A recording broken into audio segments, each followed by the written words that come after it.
अल्लाहुम्मा सल्लि अला सय्यदिना मुहम्मदिन अल्लाहुम्मा सल्लि। अगर उलमा ना हो तो अमान उठ जाए, उलमा ना हो तो हम इंसान होकर भी जानवरों की जिंदगी गुजारे। और उलमा जहां से निकलते हैं, जहां से ये उलमा की खेप पैदा होती है, वो दीनी मदरसे और दीनी इदारे ही होते हैं। उलमा की अहमियत का सिर्फ आप इस बात से अंदाजा लगाएं कि अल्लाह के रसूल सल्लल्लाहु अलैहि वसल्लम की हदीस पाक है, सरकार फरमाते हैं कि जिस बस्ती में कोई आलिम दीन ना हो तो वहां के लोगों को उस बस्ती में रहना हराम है। क्योंकि अगर आलिम दीन नहीं होगा बस्ती में तो जाहिर सी बात है कि दीन से नाशनाई होगी, दीन से वाकफियत नहीं होगी, और जब दीन से वाकफियत नहीं होगी, शरीयत से नाशनाई होगी, तो इंसान जिस तरह की जिंदगी गुजारेगा वो अल्लाह रसूल की मर्जी के मुताबिक नहीं होगी, मंशा इलाही के मुताबिक नहीं होगी, बल्कि जानवरों की तरह जिंदगी गुजारेगा, हराम को हलाल समझेगा और न जाने कितने गुनाहों में मुलव्विस होगा। इसी सबब से अल्लाह के नबी ने आलिम दीन की अहमियत को वाज़ेह करते हुए फरमाया कि आलिम की अहमियत इतनी ज्यादा है कि जिस बस्ती में आलिम दीन ना हो उस बस्ती में रहना हराम है। यानी अगर दुनिया में हमें रहना भी है तो हमारे वजूद को अगर कोई हलाल करार देता है या हमारे वजूद को कोई हलाल बनवाता है तो ये आलिम दीन की जमात है। इबादत से ज्यादा अहमियत दीन की और इल्म की है। अगर इल्म के साथ इबादत हो तो कबूल भी होती है और सही इबादत होती है, और अगर सिर्फ महज इबादत हो और साथ में इल्म ना हो तो ऐसी इबादत कबूल भी नहीं होती। अगर इस बात की अहमियत को समझना है तो इस हिकायत से आप समझे, जिसको आला हज़रत फाज़िल बरेलवी रज़ी अल्लाह ताला अन्हु ने अपनी अल मलफूज के अंदर, मलफूजात जो आपकी है 3 हिस्सों में शाये होती है, उसके अंदर नकल करते हैं कि हदीस पाक में आता है कि रोजाना बिला नागा रोजाना असर की नमाज के बाद समंदर की सतह पर शैतान का तख्त बिछता है। रोजाना होता है और उस तख्त पर शैतान जलवागर होता है, शैतान उस पर बैठता है और दरबार मुनक्किद करता है, और जितने शयातीन हैं, जितने उसके चेले चपाटे हैं, सब 24 घंटे की रिपोर्ट उसको पेश करते हैं।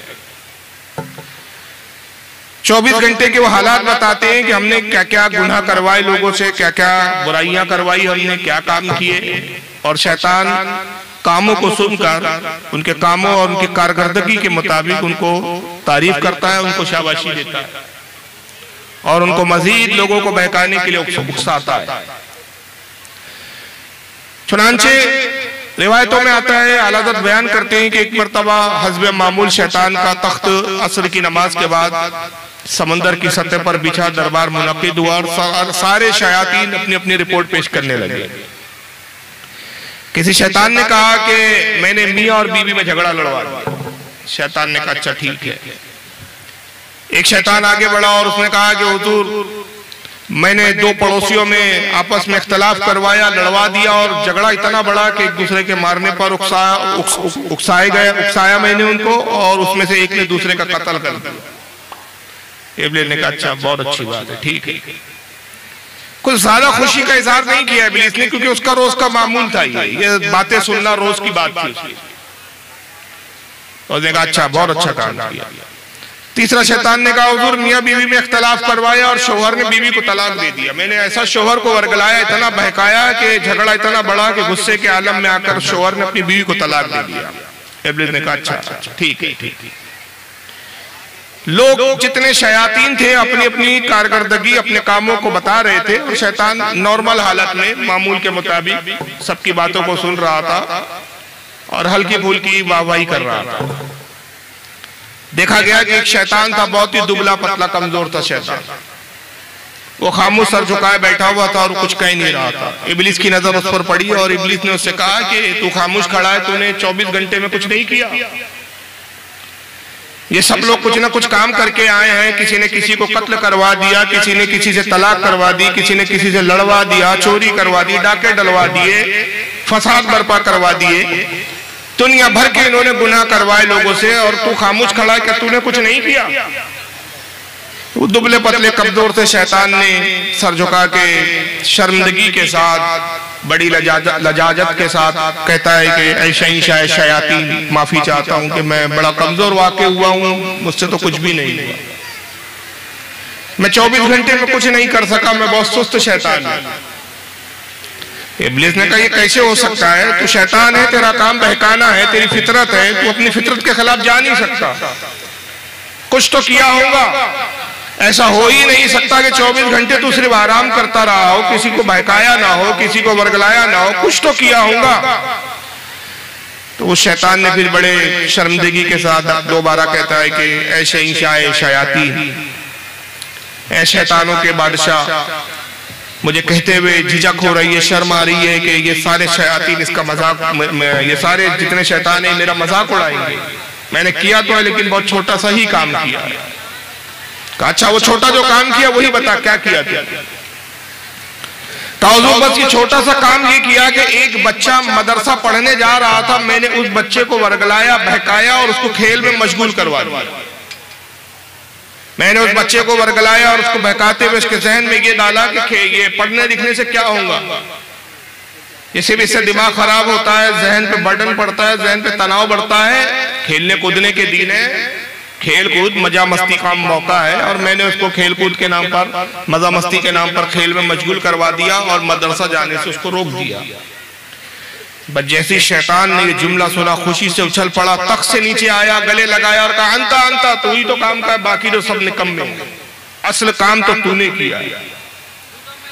सारे शैतान हैरान हो गए कि एक छोटे से बच्चे को इसने बहकाया, इसमें इसने कौन सा तीर मार दिया, इसका बस तो एक छोटे से बच्चे पे चला है, हमने तो बड़े बड़े काम करवा दिए, दंगे फसाद करवा दिए, कत्ल करवा दिए, डाके डलवा दिए, चोरियां करवा दी, तलाकें करवा दी। लेकिन शैतान ने इतने पुरजोश अंदाज में हमें शाबाशी नहीं दी, इतनी मसरत और खुशी का इजहार नहीं किया। इसने इतना छोटा सा काम किया कि एक छोटे से बच्चे को बहकाया और ये इब्लीस इतना खुश हो गया। उन्होंने कहा कि माफ करना ऐ शहंशाह शयातीन, इसने कोई बहुत बड़ा काम नहीं किया, मगर हम देख रहे हैं कि हमारे कामों की अहमियत नहीं है, इसके काम को आपने बहुत अच्छे से सुना और उसको सराहा, तारीफ की, खुशी का इजहार किया, उसको गले लगाया। हालांकि इससे बड़े काम हमने किए। इब्लीस ने कहा जानते हो इसने क्या काम किया है, इसकी अहमियत को तुम नहीं समझते, आओ चलो मैं तुम्हें बताता हूं कि इसने किया है क्या। तुम्हें मैं तजुर्बे के तौर पर, प्रैक्टिकली तौर पर समझाता हूं, आओ मेरे साथ। सारे शैतान को लिया और आबादी की तरफ आया। जब आबादी की तरफ पहुंचे सारे शयातीन इब्लीस के साथ, तो उस वक्त मगरिब की अजान हो रही थी, अजान कानों में गूंज रही थी। इब्लीस ने अपने शैतानों से कहा कि यहाँ सब खड़े हो जाओ। अच्छा, शैतान हमें नजर नहीं आते, उनको अल्लाह ताला ने ये कुव्वत दी है, ये ताकत है उनमें कि वो इंसानों को नजर नहीं आते, मौजूद होते लेकिन नजर नहीं आते। कहा तुम यहाँ सब खड़े रहो, अब देखो मैं क्या करता हूं। फिर शैतान ने अपने वजूद को जाहिर किया और एक मुसलमानी अंदाज में, एक मुसलमानी हुलिया बनाया, सर पे छोटी सी टोपी रखी और एक देहाती की शक्ल बनाकर, एक गांव के रहने वाले की शक्ल बनाकर मस्जिद के दरवाजे पर आकर खड़ा हो गया। तभी एक आबिद साहब मस्जिद में दाखिल हुए, और ये आबिद साहब वो थे कि एक वक्त की भी नमाज ये कज़ा नहीं करते, 5 वक्त के नमाज के पाबंद थे, नमाजी थे, इबादत गुजार थे, लेकिन कमी ये थी कि इल्म नहीं था। इबादत गुजार तो बहुत थे लेकिन इल्म से आशना नहीं थे, पढ़ा नहीं था, इल्म हासिल नहीं किया था, दीनी तालीम से वाकिफ नहीं थे, बस सजदों पे सजदे, इबादत पे इबादत ही किया करते थे। और आबी साहब समझते थे कि मैं बहुत अच्छा हूँ, मैंने बहुत बड़ा तीर मारा है कि साहब 24 घंटे हम वक्त या तो तस्बीह पढ़ता हूँ या अल्लाह की तारीफ और तौसीफ बयान करता हूँ, 5 वक्त नमाज पढ़ता हूँ, नवाफिल का भी एहतमाम करता हूँ। बस जैसे आबिद साहब दरवाजे में दाखिल होने लगे, इब्लीस उनके सामने आया देहाती की शक्ल में, कहा अस्सलाम वालेकुम। आबिद साहब ने कहा वालेकुम सलाम, क्या बात है हुजूर, बस एक छोटा सा मसला पूछना है। माशाअल्लाह बहुत बड़े आबिद जाहिद है, आप इबादत गुजार हैं, बस एक छोटा सा मसला पूछना चाहता हूँ, बयान कर दीजिए।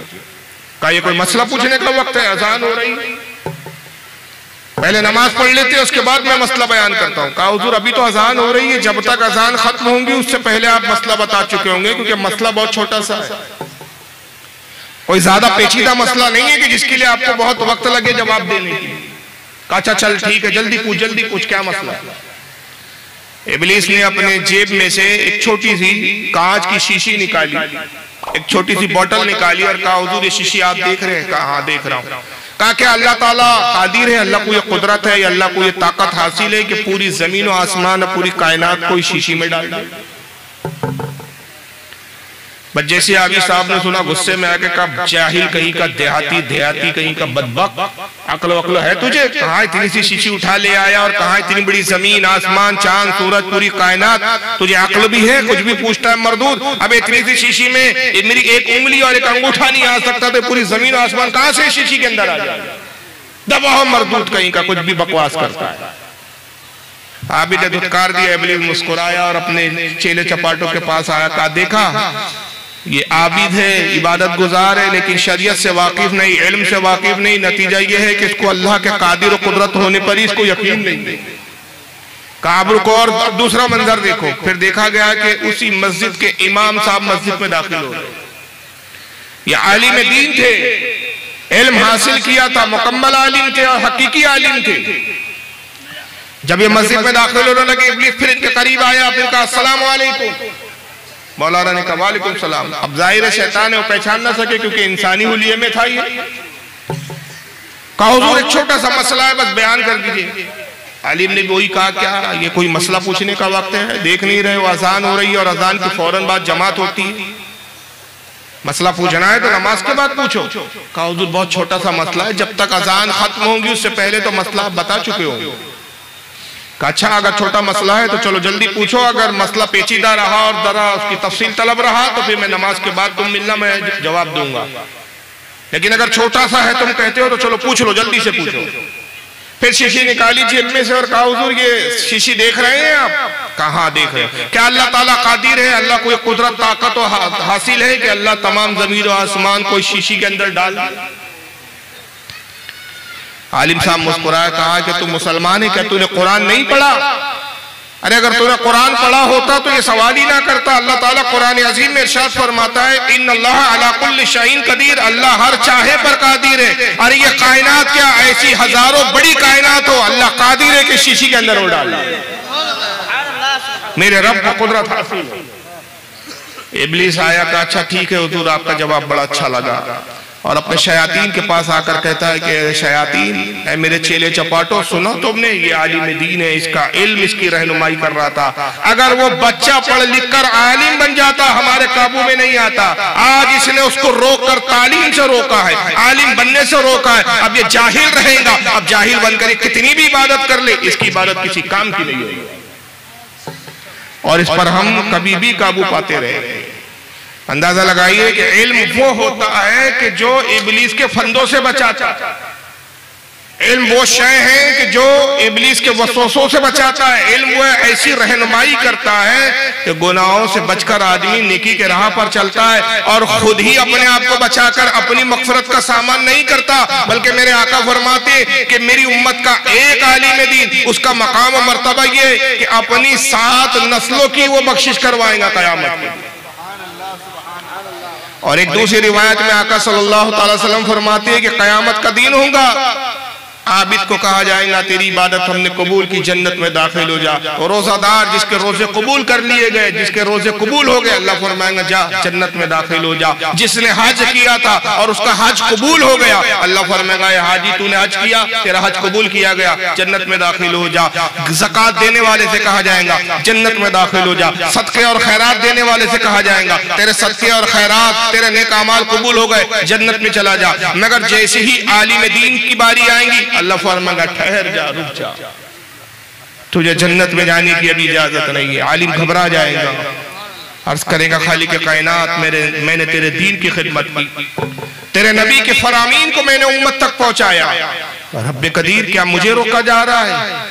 ऐसा कौन सा अमल है कि जिसकी बुनियाद पर मुझ पर गिरफ्त की जा रही है? क्या मेरे लिए जन्नत नहीं है? रब फरमाएगा घबरा मत, फिक्र ना कर, जन्नत तेरे लिए। तुझे इसलिए नहीं रोका गया कि तेरी बख्शिश मंजूर नहीं, इसलिए नहीं रोका गया कि तुझे जन्नत में भेजना मकसूद नहीं, बल्कि रोका इसलिए गया कि तू मेरे महबूब की उम्मत का आलिम दीन है, तूने मेरे दीन की खिदमत की, तूने मेरे दीन को और मेरी तालीमात को लोगों में आम किया, मेरे महबूब की तालीमात को आम किया। तुझे ये इजाजत और मकाम दिया जा रहा है, रुक और तू शफाअत कर, तू जितनों की शफात करेगा मैं उसकी शफात को कबूल करूंगा।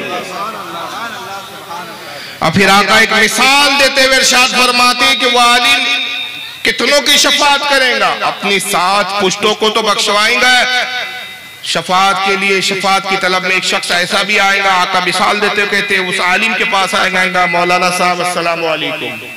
वालेकुम सलाम, हुजूर मेरी भी शफात कीजिए। मौलाना कहेंगे भाई मैं तो आपको पहचानता नहीं, आपसे मेरी कोई शनासाई नहीं, कोई पहचान नहीं, जान पहचान नहीं, मैं किस कर रहा आपकी शफात करूं? और क्यों आपके हक में मेरी शफात अल्लाह कबूल करे जब मैं आपको जानता ही नहीं? वो शख्स कहेगा हुजूर आपने मुझे भुला दिया, आप यकीनन शायद मुझे नहीं जानते, इसलिए कि आप हजारों लोगों से मिलते थे, सैकड़ों लोगों से आपकी मुलाकात होती थी। मैं आपको याद दिलाता हूँ, आप मेरी बस्ती में आए थे अल्लाह रसूल की बातों को बयान करने के लिए। नमाज का वक्त हो गया था और वुजू के लिए आपको पानी दरकार था। आपने पानी जब तलब किया तो वही मैं शख्स था जो 1 लोटा 1 बदना पानी वुजू के लिए मैंने लाया था। आज मैं चाहता हूँ कि जो मैंने आपके नमाज के लिए, इत्माम के लिए, आपके वुजू के लिए 1 लोटा पानी लाया था, उसके एवज मेरी शफात कीजिए। अल्लाह ताला से वो आलिम दीन अर्ज करेगा, खालिक कायनात तू जानता ये वही बंदा है जिसने 1 वक्त की नमाज के वुजू के लिए पानी मुहैया किया था। रब कदीर मैं उस 1 वक्त के पानी देने के तवस्सुल से तेरी बारगाह में इल्तिजा करता हूँ कि इसको जन्नत अता फरमा, मेरी शफात को कबूल फरमा। अल्लाह के नबी फरमाते, रब इरशाद फरमाए आलिम दीन उसकी उंगली पकड़, उसका हाथ पकड़ और उसे भी अपने साथ जन्नत में लेकर चला जाए। अपनी शफात नहीं करता हो, वो सिर्फ अपने आप को नहीं बख्शवाता बल्कि 7 पुश्तों की शफात का जरिया बन जाता है। इससे अंदाजा लगाइए कि मदारिसों की अहमियत कितनी है, अपने एक औलाद को आलिम बनाने की अहमियत कितनी है। अगर अल्लाह ने 1 से ज्यादा आपको बेटे दिए तो कम से कम 1 बेटे को जरूर आलिम बनाना चाहिए। 1 आलिम बनाना गोया आपने अपने खानदान की शफात का और अपने खानदान की बख्शिश का जरिया मुहैया कर लिया। तो ये मदारिस मामूली बात नहीं है। और फिर इन मदारिसों में जो आपने दिया है इस वक्त और दिल खोल कर दिया है, इसके अजर सवाब का आप अंदाजा नहीं लगा सकते। आका फरमाते हैं कि जो बंदा खुलूस दिल के साथ दीन की राह में 1 दिरहम भी खर्चा करता है। अब तो दिरहम नहीं चलते, उस वक्त दिरहम चलते थे। दिरहम कहते हैं चांदी के एक सिक्के को, यानी हमारे दुनियावी आज के एतबार से मैं कहूँ 1 रुपया। हालांकि आज 1 रुपए की भी कोई वैल्यू नहीं रही। अब 1 रुपया नजर भी नहीं आते। आमतौर पर बच्चे को भी दो चॉकलेट खाने के लिए तो बोलता है 1 रुपए में कोई चॉकलेट नहीं मिलती, वैल्यू खत्म हो गई। लेकिन आका बता रहे हैं कि 1 रुपए की अहमियत क्या होगी। आका फरमाते जो दीन की राह में 1 रुपया खर्च करता है, कयामत के दिन जब वो अल्लाह की बारगाह में हाजिर रहा होगा, रब फरमाएगा ये ले तेरे ये अजर और सवाब और ये नेकी है। हुजूर फरमाते जब वो अपने नेकियों को देखेगा तो हैरान हो जाएगा, ओहद पहाड़ के बराबर नेकियां होंगी, ओहद पहाड़ के बराबर। वो हैरान होगा, कहेगा मौला मैंने तो इतने अमाल किए ही नहीं, इतनी इबादत तो की ही नहीं कि ये मेरे अमाल इतने ओहद पहाड़ के बराबर। रब फरमाएगा ये वो 1 दिरहम है, वो 1 रुपया जो तूने मेरी राह में खैरात किया था और उस 1 दिरहम के सदके की मैंने परवरिश की और उसको ऐसे पाला जैसे तुम अपने बच्चों को पालते हो, जिसको तुमने नाबालिग और छोटेपन में रखा और फिर जब वो जवान हो गया, ये तेरा वो सदका है कि जब तूने दिया तो ये छोटा था, मैंने परवरिश की, ये आज तेरा सदका जवान हो गया है और इस शक्ल सूरत में आ चुका है, मैंने ऐसे इसकी परवरिश की। तो आप ये ना सोचें कि भाई हमने ये हकीर सी रकम दी, ये क्या फायदा देंगी। खुदा की कसम कयामत के दिन ये ओहद पहाड़ के बराबर नेकियां बनकर आपके सामने आएगी। ये बहुत बड़ी सआदत है कि दीनी इदारों का कयाम करना, ये बहुत बड़ी सआदत है कि दीनी इदारों में अपनी औलादों को आलिम बनने के लिए भेजना, ये बहुत बड़ी सआदत है कि दीनी इदारों का ताउन करना। और इसकी अहमियत हमारा दुश्मन भी समझता है। यही वजह है कि आजकल एक मुहिम चल रही है कि मदारिसों पे पाबंदी लगाई जाए। वो भी जानता है कि जब तक मदरसे हैं इस्लाम जिंदा है। अगर इस्लाम को कमजोर करना है, इस्लाम को फना करना है, मिटाना है, तो सबसे पहले इनके मदरसों पे हमला करना पड़ेगा। इसलिए कि जब तक ये मदारिस है तब तक हमारे यहाँ दीन की बका है, दीन और शरीयत जिंदा है। ये मदारिस ही है जो शरीयत हम तक पहुंचाते हैं, ये मदारिस ही है जो नबी के फरामीन हम तक पहुंचाते हैं, ये मदारिस ही है जो हमें इंसान हकीकी बनाकर इंसानों की तरह जिंदगी जीने का शऊर बख्शते हैं। ये मदारिस ही है जो हक और बातिल में इम्तियाज करते हैं और हमें ये शऊर देते हैं कि इस्लाम के नाम पर अगर कोई चीज आए तो हम हक और बातिल का इम्तियाज कर सकते हैं। लेकिन याद रखिए मदारिस तो बहुत सारे होते हैं, ये भी देखना जरूरी है कि कौन से मदारिस क्या है। सिर्फ मदरसे में ही दे दिया उठा के, किसी भी मदरसे में ऐसा नहीं है। कुछ मदारिस दीनी मफाद के लिए होते हैं और कुछ दीन के नुकसान पहुंचाने के लिए भी बनाए जाते हैं। ये हमारी जिम्मेदारी है कि हम ये देखें कि हम जिस मदरसे में दे रहे हैं, इस मदरसे से जो चीज आम की जाएंगी वो इस्लाम के लिए नफा बख्श होंगी कि इस्लाम के लिए नुकसानदेह होंगी। इसलिए कि याद रखिए कि इल्म दो तरह का होता है। इल्म कितने तरह के होते हैं? दो तरह के। एक होता है इल्म नाफे और एक होता है इल्म मुसीर। इल्म जिस तरह फायदा देता है उसी तरह नुकसान भी पहुंचाता है। ये जो बम बरसाते हैं ये क्या जाहिल होते हैं? ये जो आतंकवाद फैलाते हैं, लोगों को मारते हैं, बंदूकें चलाते हैं, क्या ये जाहिल होते हैं? ये पढ़े लिखे इंजीनियर होते हैं, पढ़े लिखे डॉक्टर होते हैं। ये हवाई जहाजों से जो मिसाइल गिराते हैं, ये मुल्कों को जो मिसाइल के जरिए तबाह कर देते हैं, क्या ये जाहिल होते हैं? ये भी पढ़े लिखे होते हैं, काबिल होते हैं, अपने वक्त के ग्रेजुएट इंजीनियर साइंसदान होते हैं। मगर सवाल यह है कि इन्होंने अपने इल्म का इस्तेमाल कहाँ किया? नुकसान के लिए किया। तो इनका इल्म मुज़ीर हुआ। और बहुत से वो होते हैं कि जो इसलिए मिसाइल बनाते ताकि इंसानियत का दिफा किया जाए, इंसान का तहफ़्फ़ुज़ किया जाए, दुश्मनों से इंसान को बचाया जाए। अपने इल्म से वो उम्मत को और लोगों को फायदा पहुंचाते हैं। तो ये इल्म नाफे होता है। तो इल्म दो तरह का होता है, एक इल्म नाफे होता है और एक इल्म मुज़ीर होता है। और इसकी अहमियत हमारे आका सल्लल्लाहु अलैहि वसल्लम ने इरशाद फरमाई। हज़रत उम्मे सलमा रज़ियल्लाहु ताला अन्हा से रिवायत है, वो फरमाती है कि हुज़ूर सल्लल्लाहु अलैहि वसल्लम की आदत करीमा थी, रोजाना का मामूल था, बिला नागा ये रोज का मामूल था कि नमाज फज्र अदा करने के बाद आका सल्लल्लाहु अलैहि वसल्लम जो दुआ फरमाते हैं उसमें ये दुआ बिलखुसूस हुआ करती। आप जो दुआ करते उसमें दुआ के अल्फाज खुसूसी होते।